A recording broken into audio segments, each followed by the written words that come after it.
창세기 26장의 말씀으로 여러분들과 함께 말씀을 나눕니다. 그 해에 얻은 100배의 결실. 지난주에도 100배 이야기를 했습니다. 맞죠? 30배, 60배, 100배. 성경에는요, 참 이렇게 하나님께서 부어주시는 이 복에 대해서 굉장히 많이 말씀을 해주고 있습니다. 사도행전 2장에서 날마다 구원받는 자들을 더해 주시는데 3,000명, 5,000명의 돌아오는 역사들. 우리가 생각했을 때는 불가능할 것 같고 안 될 것 같은데 하나님이 역사하시고 또 우리 주님께서 은혜 주시면 되어짐을 우리는 성경 곳곳에서 또 우리가 신앙하면서 참 많이 경험했습니다. 자, 오늘 특별히 창세기 26장의 말씀을 통하여서 어떻게 해서 그 해에 100배의 그 결실을 맺을 수 있었는지를 우리가 한번 말씀을 통하여서 은혜 받기를 원합니다. 어느 심리학자가 인간의 그 감사하는 마음을 감사하는 그 마음이 얼마나 오래 가는지 알아보기 위하여서 이 한 마을을 선택하여서 실험을 합니다. 1주차에는 그 매일매일 집집마다 우체통에 100불을 우체통에 넣고 그리고 당신을 위해 준비한 선물입니다 라고 하는 짧은 메모와 함께 넣었습니다. 사람들은 그 우체통을 확인하면서 환호를 하는 것이죠.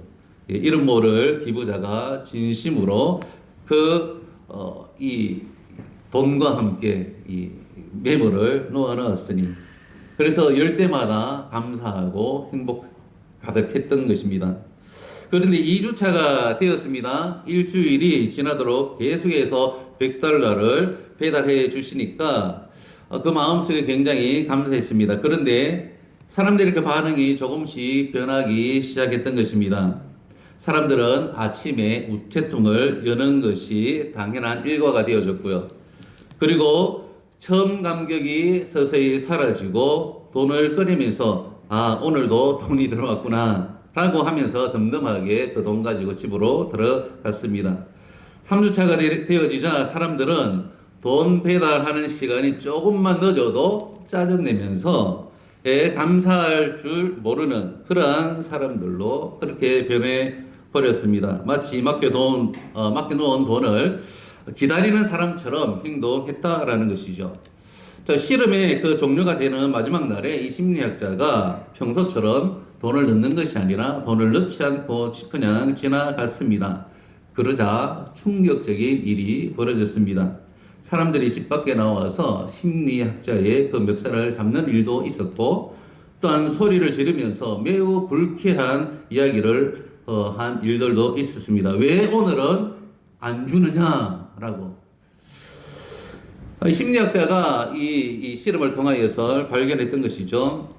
처음에는 과분한 은혜로 여겨졌던 것이 반복되면은 인간은 그것을 당연한 권리로 이렇게 착각한다는 것. 그리고 인간은 아무것도 주지 않았을 때보다 주다가 중단했을 때에 더 큰 분노를 느낀다라는 것을 그가 이렇게 실험을 통하여서 깨닫게 되어졌던 것입니다. 우리 사랑하는 성도님들, 우리의 모습은 아닙니까 혹시? 마을 사람들의 그 모습이 우리의 모습인 것 같습니다. 네. 하나님께서 우리에게 베풀어 주셨던 그런 과분한 그 은혜 반복되어져서 끊임없이 받게 되어지니까 그것이 당연한 것처럼 생각하면서 살았고, 그리고 삶에 조금 어려움이 찾아오니까 하나님의 은혜는 온데간데 없고 오히려 불평하면서 감사할 줄 모르고 살아가는 우리의 모습은 아닌가 그렇게 생각을 해 봅니다. 우리 사도 바울이 우리에게 이렇게 권면합니다. 고린도후서 6장 1절의 말씀에 우리 한번 읽겠습니다. 우리가 하나님과 함께 일하는 자로서 너희를 권하노니 하나님의 은혜를 헛되이 받지 말라. 아멘. 하나님의 은혜를 헛되이 받지 말라라고 우리에게 권면합니다. 끊임없이 우리에게 주어지는 그 은혜, 또 공급되어지는 그 은혜를 은혜로 우리가 여기면서 끊임없이 하나님 앞에 감사할 수 있는 우리가 되어야 할 것입니다. 우리가 찬양을 했습니다. 오늘 은혜라는 찬양을 했죠. 찬양의 가사가 이렇습니다. 내가 누려왔던 모든 것들이, 내가 지나왔던 모든 시간이, 내가 걸어왔던 모든 순간이 당연한 것입니까? 아니죠. 당연한 것이 아니라 하나님의 은혜였습니다. 아침에 해가 뜨고 저녁에 노을, 봄의 꽃향기와 가을의 열매, 변하는 계절의 모든 순간이 당연한 것이 아니라 하나님의 은혜였습니다. 그리고 2절에는 내가 이 땅에 태어나 살아난 것, 어린아이 시절과 지금까지 숨을 쉬며 살며 꿈을 사는 삶, 당연한 것이 아니라 하나님의 은혜였습니다. 내가 하나님의 자녀로 살며 오늘 찬양하고 예배하는 삶, 복음을 전할 수 있는 축복이 당연한 것이 아니라 하나님의 은혜였습니다. 그래서 마지막에 모든 것이 은혜, 한없는 은혜, 내 삶에 당연한 것 하나도 없었던 것을 모든 것이 하나님의 은혜였습니다. 우리 모든 삶에 지금 이 순간 숨을 쉬고 살아가는 우리들, 또 이 한빛교회에서 오늘 예배하는 이 모든 것, 또 우리 가족들과 함께 있는 모든 것이 하나님의 은혜였음을 믿습니다. 이 하나님의 은혜를 당연한 것으로 여기는 그러한 이 어리석은 우리들 되는 것이 아니라 감사를 여기며 하나님 앞에 살아갈 수 있는 우리 모두가 되시기를 예수님의 이름으로 축복합니다. 오늘 본문의 주인공은 누구인가 하면 아브라함의 아들 이삭인 것이죠. 이삭은 참 말할 수 없는 하나님의 은혜를 받은 인물이었고, 그리고 복받은 인물이었던 것을 우리는 성경을 통하여서 볼 수 있습니다. 그런데 오늘 본문에 보면 이삭은 인생의 최고의 해를 보내고 있다라는 것을 확인할 수가 있습니다. 과연 이삭이 어떠한 복을 받았고, 또한 어떻게 해서 이 하나님의 이 복을 받을 수 있었는지 우리가 살펴보면 좀 좋을 것 같은데, 먼저는 이삭이 받은 복입니다. 이삭이 받은 복은 바로 첫 번째는 거부가 되는 복을 받았습니다. 12절에서 14절의 말씀을 하고 있죠. 두 번째로는 하는 일마다 잘 되는 복을 받았습니다. 우리 12절에서 14절에 보니까 이렇게 말씀을 합니다. 우리 본문의 말씀인데 한번 읽겠습니다. 자, 시작.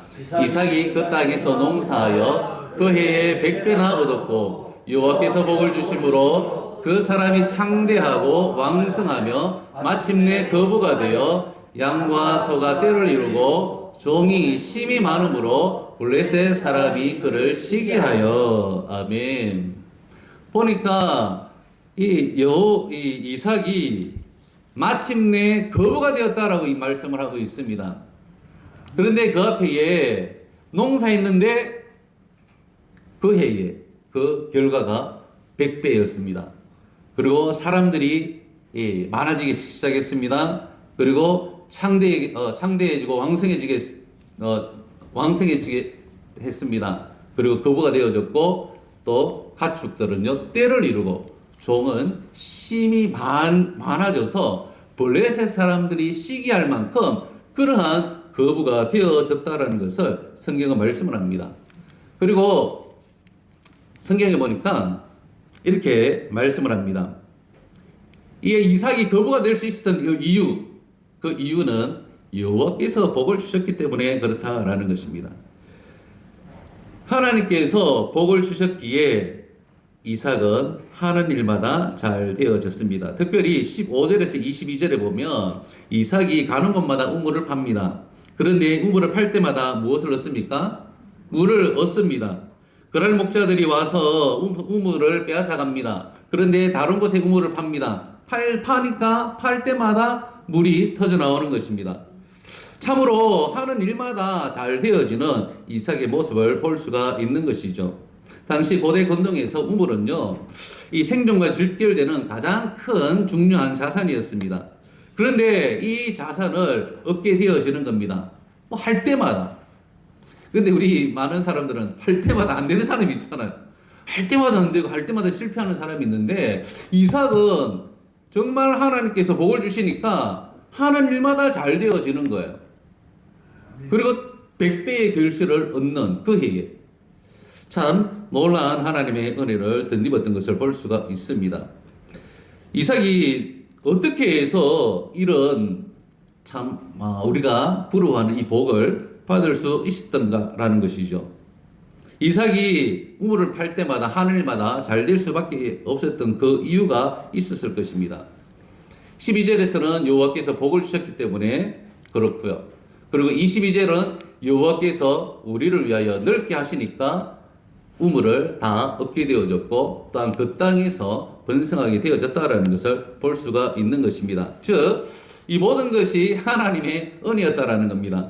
시편 127편 1절에 보니까 이렇게 말씀을 해요. 한번 읽겠습니다. 자, 시작. 여호와께서 집을 세우지 아니하시면 세우는 자의 수고가 헛되며 여호와께서 성을 지키지 아니하시면 파수꾼의 깨어 있음이 헛되도다. 아멘. 여호와께서 집을 세워야 된다라는 거예요. 여호와께서 지켜야 성을 지켜야 된다라는 겁니다. 그런데 성경 말씀 그대로 여호와께서 지키지 아니하면 우리의 수고가 헛된다라는 거예요. 우리의 직장에서 사업장에서 그 수고의 그 열매는 누구의 손에 달려 있습니까? 하나님의 손에 달려 있다라는 것을 말씀을 하고 있습니다.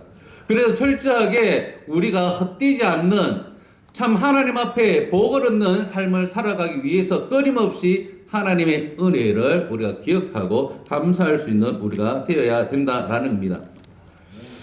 그런데 이 이삭이 복을 받을 수밖에 없었던 이유를 우리가 찾아내야 되는 거예요. 이삭이 복을 받을 수밖에 없었던 그 이유를 오늘 설명을 여러분에게 설명을 할 텐데, 사실 이삭의 내용을 우리가 창세기 읽으면서 좀 많이 알고 있죠. 이삭은 어려움이 있는 인생을 살았습니까? 순탄한 삶을 살았다라고 생각합니까? 보통 순탄한 삶을 살았다라고 우리가 생각을 하고 있어요. 그리고 뭐 내용이 많지는 않아요. 그런데 성경에 우리가 곳곳에 보면 이삭은 순탄한 삶을 살은 것처럼 보이는데 근데 그 이전에 참 어려움과 고통도 많이 있었다라는 거예요. 성경에 보면 어린 시절에 이삭이 젖을 뗐을 때에 형으로부터 괴롭힘을 당해요. 이스마엘이 14살이 더 많아요. 13살인가 14살이 더 많아요. 맞죠? 그런데 이삭이 태어나니까 젖 뗐을 때가 약 3살이거든요. 3살쯤이라고 이야기하는데 그때 이게 막 괴롭히는 거예요. 학대했다라고 이야기해요. 성경에서는 그렇게 이야기하지 않습니다. 그런데 원문을 쭉 들어가서 보니까 괴롭히고 학대하는 그러한 이스마엘을 보고 즉 이삭은 당한 어린 시절 그런 학대를 당한 그러한 인물이었습니다. 그리고 창세기 22장 우리가 잘 알잖아요. 맞죠? 아브라함이 이삭을 이 모리아 산에 가서 번제를 드리잖아요. 아무것도 그 이유도 모르는 채 끌려가는 거예요. 그리고 그 앞에서 결박당하면서 이 아브라함이 칼을 들고 번제를 드리려고 해요. 이 경상도 말로 시급했던 거예요. 이게 그때는 약 청소년쯤 되었을 것입니다. 그런데 힘이 있음에도 불구하고 아버지의 결박 앞에 아무것도 손쓸 수 없는 그냥 마냥 당할 수밖에 없었던 그러한 이 상황에 처해 있었던 것입니다. 아버지로부터 굉장한 참 상처를 받았던 거예요. 그리고 어머니가 일찍 돌아가셨습니다. 슬픔에 젖어 있었던 이삭이었습니다. 이삭이 리브가를 만남으로 인하여서 그 모든 상처가 회복되어졌다라고 성경에서 말씀을 해주고 있는 거예요. 그리고 이삭이 정말 똑똑하고 하나님 앞에 현명한 사람이 아니에요. 오늘 본문 앞에 보면 블레셋 왕 이 아비멜렉 앞에 아내를 이렇게 누이라고 속이는 일도 있어요. 참 이런 이삭이었던 거예요. 그럼에도 불구하고 이 이삭이 오늘 성경에 보니까 하늘마다 잘 되어지고 하나님께서 복을 주시는 거예요. 상처와 아픔과 연약함이 있음에도 불구하고 하나님의 그 복을 받을 수밖에 없었던 그 이유 3가지만 한번 간단하게 살펴보겠습니다. 그 첫 번째는 이삭은 하나님의 말씀에 순종했던 사람인 것입니다. 우리가 읽지 않았는데 오늘 본문 앞부분에 2절 3절을 한번 보십시다. 자, 2절 3절 우리 다 같이 읽겠습니다. 여호와께서 이삭에게 나타나 이르시되 애굽으로 내려가지 말고 내가 내게 지시하는 땅에 거주하라. 이 땅에 거류하면 내가 너와 함께 있어 내게 복을 주고 내가 이 모든 땅을 너와 내 자손에게 주리라. 아멘. 아멘. 이 앞부분에 하나님께서 나타나셔서 이삭에게 말씀하셔요. 애굽으로 내려가지 말라. 왜냐하면 그 1절에 보니까 아브라함의 때에 흉년이 들었다고 이야기합니다. 그래서 흉년이 들어서 이 원래 가나안 이 본토에 있다가 이 이삭이 그랄로 내려오는 거예요. 이게 또 어려운 거예요. 이 흉년 때문에. 그러니까 이삭의 마음속에는 어떤 마음이 있었겠습니까? 이 어려운 땅에서 살지 않고 애굽은 이 창세기에서 보았듯이 애굽과 같은 정말 이 물이 있고 굉장히 이 비옥한 그런 땅이었던 거예요. 그러니까 마음이 어디로 가고 싶어요? 애굽으로 내려가고 싶은 거예요. 그런데 하나님께서 그것을 알고 이삭에게 애굽으로 내려가지 말고 내가 지시하는 이 땅, 지금 그랄에 거류하면 가나안에 거하게 되어지면 내가 너와 함께하고 그리고 너에게 복을 주고 네 자손에게 복을 주겠다라고 말씀을 하는 거예요. 이 말씀에 이삭이 순종하는 겁니다. 머리로는 떠나는 것이 맞아요. 그런데 하나님께서 떠나지 말고 여기 있으라라고 하니까 이삭이 순종했다라는 것입니다.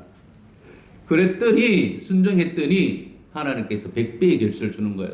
흉년의 이 시기에 하면 되겠습니까? 안 되겠습니까? 안 되는 거죠. 그럼에도 불구하고 그의 농사에서 마지막 결론은요 100배의 결실을 얻는 겁니다.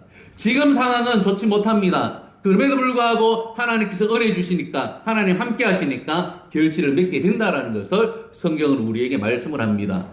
이런 말씀들이 성경에 얼마나 많이 나오는지 몰라요. 요한복음 5장 5절의 말씀에 보면 이런 말씀을 하고 있죠. 우리들이 밤이 새도록 수고하였으되 잡은 것은 없지만은 말씀에 의지하여 내가 그물을 내리리다 라고 베드로가 고백을 합니다. 하루 종일 고기를 잡는데 한 마리도 잡지 못합니다.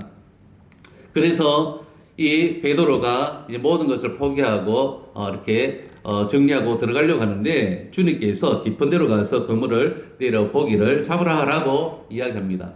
이 말씀에 베드로가 순종을 하는 거예요. 자기 생각으로 안 맞는 거예요. 이 어부의 전문가거든요. 근데 비전문가가 말을 하는데 그 말씀에 그런데 주님의 그 말씀에 의지하여서 그물을 내리는 거예요. 내 생각 다 내려놓고 내 의지 내 경험 다 내려놓고 주님 말씀에 순종했더니 어떻게 해요? 이 고기를 그물이 찢어질 만큼 고기가 잡히는 역사가 일어나는 것입니다. 요한복음 2장에 보면 예수님의 첫 기적 가나 혼인잔치에서 물이 포도주가 되는 이 기적이 나타납니다. 이 기적을 아는 사람은 유일합니다. 주님의 말씀에 순종한 하인들만 알게 되는 물을 이 독에 부어라라고 해 모자라니까. 그런데 이상하잖아요. 포도주를 사서 넣든지 해야 되는데 물을 넣는 거예요. 그런데 종들은 아무 말 하지 않습니다. 주님의 말씀에 그저 순종해서 이 아귀까지, 항아리 아귀까지 물을 채워 넣습니다. 갖다 주라 합니다. 나누어 줍니다. 이전보다 훨씬 좋은 질의 포도주를 사람들이 먹고 평가를 하는 거예요. 그런데 이 기적에 있어서 물이 포도주가 되는 이 사건을 아는 사람은 순종했던 하인들이었다라고 성경은 말씀을 해주고 있습니다. 자, 그러므로 우리는 하나님의 말씀을 순종해야 되는 것입니다. 우리의 지식과 우리의 경험과 우리가 아는 것으로 판단하는 것이 아니라 우리 그리스도인들은 하나님의 말씀이 가라라고 하면 가고 멈추라라고 하면 멈추고 이것을 하라라고 하면 순종하게 되어지면 우리는 기적을 체험하게 되어지고 하나님께 복을 얻는 사람이 되어지는 것입니다. 한번 따라서 하겠습니다. 순종은 기적을 낳습니다. 순종을 통하여 하나님은 복을 주십니다. 아멘. 순종하는 우리 모두가 되시길 바랍니다. 제가 중국에서 태국에서 사역하다가 이곳에 왔잖아요. 하나님의 말씀에 순종해서 천전에 갔더니 천전에서 하나님께서 은혜를 주셨어요. 또 저리 사천으로 가라 해서 순종해서 갔더니 하나님께서 또 되게 하는 역사를 하나님 허락해 주셨어요. 또 불의하게 또 추방되어져서 한국 나왔다가 기도하면서 저기 태국으로 가라 하셔가지고 또 갔더니 하나님께서 6년 동안 잘 이렇게 사역을 하고 또 그 열매를 거두게 해 주셨습니다. 또 하나님께서 또 한국으로 가라라고 해가지고 왔더니 한빛교회를 만나게 되어졌습니다. 순종했더니 하나님께서 가는 길마다 인도해 주시고 복을 주시는 하나님의 은혜를 경험하게 됩니다. 우리 모두의 인생이 주님 앞에 서는 그날까지 늘 순종함으로 하나님의 그 기적을 낳고 그 기적의 주인공 될 수 있는 우리 모두가 되시길 바랍니다. 자, 두 번째로는요, 이삭은요, 지혜가 있는 사람이었습니다.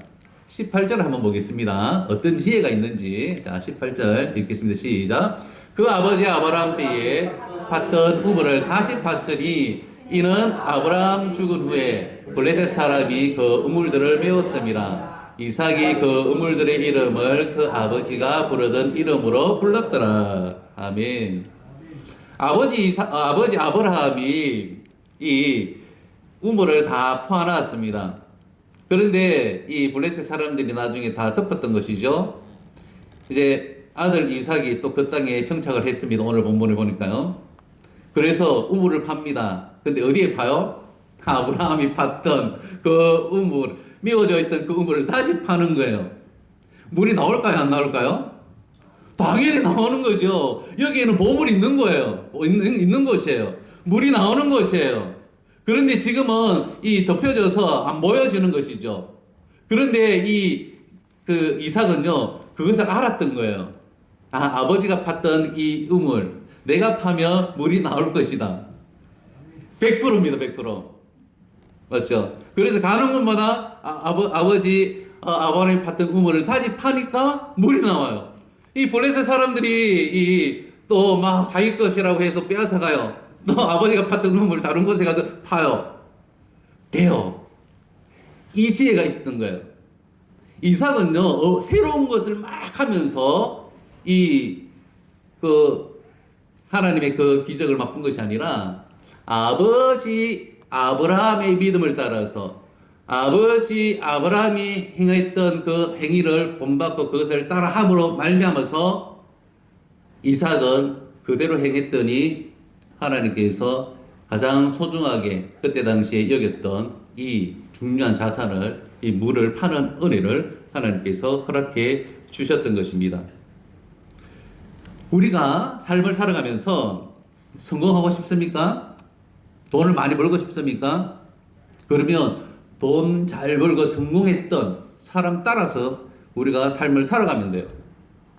그가 어떠한 삶을 살아갔는지, 그리고 어떠한 관계의 그 삶을 살아갔는지, 무엇을 소중하게 여기며 삶을 살아갔는지, 성공하는 사람들의 그 법칙이 있잖아요. 그 책 읽으면서 그대로 한번 해보세요. 그러면 세상 사람들처럼 성공할 수가 있는 거예요. 요즘 그 유튜브나 이렇게 TV를 보면 막 음식 예능들이 참 많이 나오잖아요. 우리 권사님들 또 우리 이제는 남자들도 음식을 해야 돼요. 음식을 잘 만들고 싶으면 유명한 셰프들의 이 레시피 그대로 여러분이 따라서 해보세요. 그러면 나와요. 맛이 나옵니다. 요즘 사람들 기박혀요, 보니까.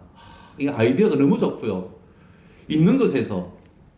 제가 그 예전에 영원이랑 둘이 살 때가 있었어요. 영광이 이제 한국에 와서 대학하고 또 우리 사모가 코로나 때문에 막혀서 못 들어오는 상황이 있어가지고 제가 한 6개월 동안 영원이를 돌보는 그 시간이 있었는데 제가 막 밥을 해줘야 되잖아요. 학교 보내고. 근데 제가 무엇을 보고 했는 줄 압니까? 이 레시피 그대로 한 거예요. 우리 영원이가 잘 먹고 6개월 동안. 예. 제가 음식 솜씨가 많이 늘었습니다. 그대로 따라서 하면 돼요. 제가 한 달은요, 중국에서 우리 성도들에게 육개장이 아니라 그 삼계탕을 해줬어요. 근데 삼계탕은 닭을 사서 하잖아요. 그런데 이 유튜브에 보니까 닭봉 가지고 삼계탕을 하더라고요. 그래서 그대로 따라했어요. 닭다리만 몇 킬로 막 사가지고 이렇게 했죠. 삼계탕 맛하고 똑같아요. 닭다리가 오히려 훨씬 부드러워요. 야, 그래서 야, 잘하는 사람들이 이 레시피, 예전에 막 유명한 셰프들의 레시피 가지고 따라하면 되는 거예요. 우리 신앙도 마찬가지예요. 신앙도 우리 믿음이 좀 연약해졌잖아요. 그럼 우리 믿음의 선배들의 신앙을 본받아서 그대로 따라서 하면 우리 신앙이 빨리 회복되는 거예요. 그래서 우리가 어리석게 그냥 허적거리며 막 이 안 되는 곳에 우리가 막 사는 안 되는 곳에 우리가 막 허우적거리는 것이 아니라 하나님께서 주시는 그 복의 자리에서 우리 믿음의 선배들처럼 그대로 우리가 삶을 살아가면 우리가 하나님께 복을 받는다라는 것이죠. 이 지혜가 우리에게 있어야 될 줄 믿습니다. 우리가 참 잘 못해요. 좀 무능합니다. 우리의 막 이 지식과 우리의 그 경험으로 뭔가 해보려고 합니다. 안 돼요. 잘하는 우리 믿음의 선배들, 훌륭한 우리 믿음의 선배들, 우리 부모님들의 삶의 본을 본받고 그대로 따라서 행하면 하나님께서 우리 반드시 복을 주시는 은혜를 우리 모두가 누릴 수 있게 되어집니다. 자, 그리고 세 번째로 우리 하나 더. 자, 여기 있죠. 이삭은 온유한 성품의 사람이었습니다. 그 이유를 아시겠죠? 온유는요, 하나님 앞에 자신을 낮추는 태도입니다. 내 뜻을 내려놓고 하나님의 판단을 기다리는 그 자세를 온유라고 이야기합니다. 그냥 막 참고 막 부드러운 마음을 가지고 있는 것이 아니라 하나님의 그 뜻 앞에 내 뜻을 내려놓고 기다릴 줄 아는 그러한 마음의 태도를 온유라고 이야기를 하는데, 이삭이 아까 전에 우물을 팠는데 블레셋 이 목자들이 막 이 내 것이라고 이야기해서 찾아가잖아요. 그때 우리 같았으면 막 이게 그냥 싸울 거 아닙니까? 보통 사람 같으면 안 뺏기려고 싸웁니다. 그런데 이삭은 그렇지 않았어요. 이삭의 목자들은 그렇지 않았죠. 가져가라. 나는 또 우물을 파겠다. 파요. 됩니다. 그래도 또 막 자기 것이라고 또 막 달라드는 거예요. 또 저 양보해요.